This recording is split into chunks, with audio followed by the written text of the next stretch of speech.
پیاری بہنوں، السلام علیکم ورحمۃ اللہ وبرکاتہ۔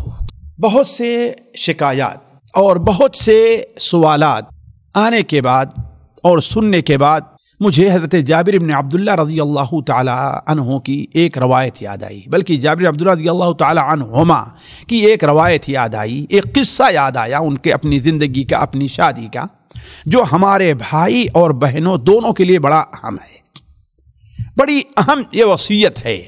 حضرت جابر بن عبداللہ رضی اللہ عنہ بیان فرماتے ہیں، یہ حدیث صحیح بخاری وغیرہ میں ہے اور بڑا لمبا قصہ ہے، وہ قصہ پورا اگر بیان کرے تو اس کے لیے ایک مکمل مجلس کی ضرورت ہے، لیکن میں صرف ایک مختصر سی بات جو صحیح بخاری میں کتاب النکاح کے اندر ہے میں وہ آپ کے سامنے رکھتا ہوں۔ تو حضرت جابر بن عبداللہ رضی اللہ عنہ بیان فرماتے ہیں کہ میرے والد شہید ہو گئے۔ ان کے والد حضرت عبداللہ ابن حرام رضی اللہ عنہ غزوہ احد کے اندر شہید ہوئے تھے، اور آپ صلی اللہ علیہ وسلم نے ان کے بارے میں فرمایا تھا، اے جابر، تمام لوگوں سے تو اللہ تعالیٰ نے پردے کے پیچھے سے بات کی ہے، البتہ تمہارے باپ عبداللہ ابن حرام سے یا عبداللہ ابن عمرو ابن حرام سے اللہ تبارک و تعالیٰ نے دو بدو بات کی ہے سامنے سے۔ یہ بڑا مقام تھا عبداللہ رضی اللہ تعالیٰ عنہ کا۔ تو جابر بن عبداللہ بیان فرماتے ہیں کہ میرے والد کا انتقال ہوا اور وہ 7 بیٹیاں یا 9 بیٹیاں چھوڑ کر کے گئے تھے۔ حضرت جابر بن عبداللہ کی گویا 7 بہنیں یا 9 بہنیں تھیں، راجح ہے کہ 9 بہنیں تھیں۔ تو آپ صلی اللہ علیہ وسلم سے ایک بار ملاقات ہوئی ان کی، تو انہوں نے کہا، اے جابر، تم نے شادی نہیں کی؟ ہم نے کہا، اے اللہ کے رسول صلی اللہ علیہ وسلم، ہم نے شادی تو کر لی ہے۔ کہا، کس سے شادی کیا ہے؟ کسی دوشیزہ سے یا کسی بیوہ سے؟ حضرت جابر بن عبداللہ نے بیان فرمایا، اے اللہ کے رسول صلی اللہ علیہ وسلم، ہم نے ایک بیوہ سے شادی کی ہے۔ آپ نے فرمایا، ایسا کیوں؟ تم نے کسی دوشیزہ سے شادی کیوں نہیں کی؟ تم اس کے ساتھ دل لگی کرتے، وہ تمہارے ساتھ دل لگی کرتی۔ آپ صلی اللہ علیہ وسلم نے انہیں سمجھایا۔ تو حضرت جابر بن عبداللہ نے جو عذر بیان فرمایا، آپ صلی اللہ علیہ وسلم نے اس پر ان کے لیے دعائیں دی ہیں، برکت کی دعائیں دی ہیں۔ وہ عذر کیا تھا؟ انہوں نے بیان فرمایا کہ اے اللہ کے رسول صلی اللہ علیہ وسلم، جیسا کہ آپ کو معلوم ہے، میرے والد گرامی شہید ہو گئے، میرے والد گرامی حضرت عبداللہ شہید ہو گئے، اور اپنے پیچھے انہوں نے بچیاں چھوڑی تھیں۔ اب ہم نے سوچا، اگر گھر میں کسی ایسی عورت کو لے آتا ہوں جو انہی کے طریقے سے ہے، جس نے زندگی کے تجربے نہیں دیکھے ہیں، جس نے گھر گرہستی کا کام نہیں کبھی کیا ہے، اب اگر ان کے اوپر ایک ایسی عورت کو لا کر کے ہم بیٹھائیں گے تو ان کی صحیح خدمت اور تربیت نہیں کر پائے گی۔ لہذا ہم نے سوچا کہ میں کوئی ایسی عورت نہ لے آؤں، کسی ایسی عورت سے شادی کیوں نہ کروں جو ان کی صحیح نگرانی اور صحیح تربیت اور ان کی اصلاح کر سکے۔ تو آپ صلی اللہ علیہ وسلم بڑے خوش ہوئے، برکت کی اور بھلائی کی دعائیں دی۔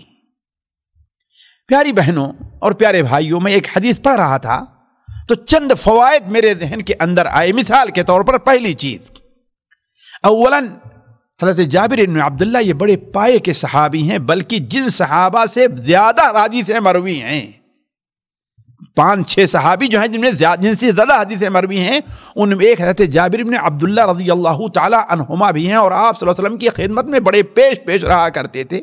اب یہ وقت نہیں کہ میں غزوہ احد میں انہوں نے جو خدمت پیش کی تھی وہ آپ کے سامنے رکھوں، لیکن آپ لوگ تاریخ میں دیکھیں تو آپ کو معلوم ہو جائے گا۔ تو حضرت جابر بن عبداللہ کی سمجھداری اور یہ ہے اپنی بہنوں کی تربیت کی پرواہ۔ ان کی جو بہنیں تھیں ان کی تربیت کی کس قدر آپ نے پرواہ کی۔ دوسری چیز، ہمارے بھائی بھی اس پر غور کریں، ہماری بہنیں بھی، اگر کسی خاص مصلحت کے پیش نظر، جس میں خصوصاً اہل خانہ، گھر والوں، بچے ہیں، بیوی ہے، شوہر ہے، والد ہیں، والدہ ہیں، اگر کسی خاص مصلحت کے پیش نظر اگر کوئی بندہ، ہمارا کوئی بھائی، ہماری کوئی بہن اپنے فائدے کی چیزوں کو، اپنے جذبات کو، اپنے خواہشات کو اگر قربان کر دے رہا ہے یا کر دے رہی ہے تو یہ بڑی اچھی چیز ہے، اور اللہ تبارک و تعالیٰ کے نزدیک بڑے ثواب کا وہ مستحق ٹھہرتا ہے۔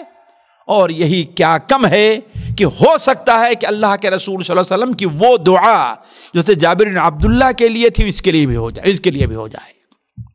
تیسرا فائدہ، بیوی کو چاہیے کہ اپنے شوہر اور اپنے شوہر کی نگرانی میں جو کچھ بھی ہیں، اس کا چھوٹا بھائی ہے، اس کی چھوٹی بہن ہے، اس کی چھوٹی والد، اس کی بوڑھی والدہ ہیں، اس کے بوڑھے باپ ہیں، ہر ایک کا خیال رکھے، اس کے ظروف کا خیال رکھے۔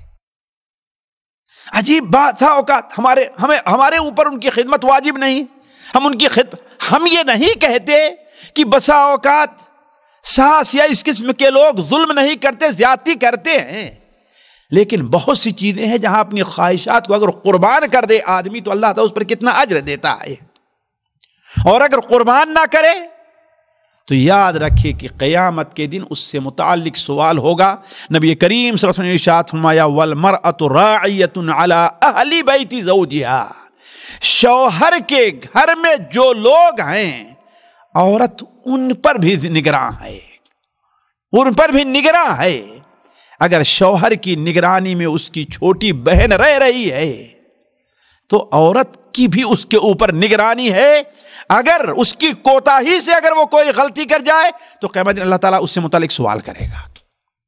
تو اللہ تبارک و تعالیٰ سے دعا کرنی چاہیے کہ اللہ تعالیٰ ہمیں اور آپ کو اپنی ذمہ داری کو پوری کرنے کی توفیق عطا فرمائے، اور ہمیں اگر اپنے کچھ خواہشات اور جذبات کو قربان بھی کر دینا ہے تو اللہ تبارک و تعالیٰ ہمیں اس کی توفیق دے۔ والسلام علیکم ورحمۃ اللہ وبرکاتہ۔ سامعین کرام، ہمارے علمی اور عوامی دروس اور سوال و جواب کی مجلسوں سے آپ خود بھی مستفید ہوں اور اپنے دوست و احباب کے ساتھ بھی شیئر کریں۔ عین ممکن ہے کہ آپ کے شیئر سے کسی کی اصلاح اور آپ کے لیے صدقہ جاریہ بن جائے۔ واٹس ایپ پر اسلامک میسج حاصل کرنے کے لیے نمبر نوٹ فرمائیں: یعقوب عزیز 00966 5089597707۔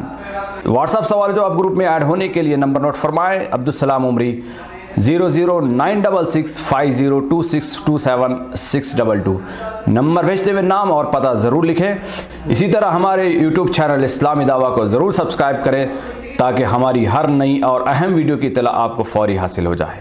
تمام دروس، مقالات اور سوال و جواب سیریز کے لیے ہماری مشہور ویب سائٹ www.islamidawah.com کا مشاہدہ کرتے رہیں۔ السلام علیکم ورحمۃ اللہ وبرکاتہ۔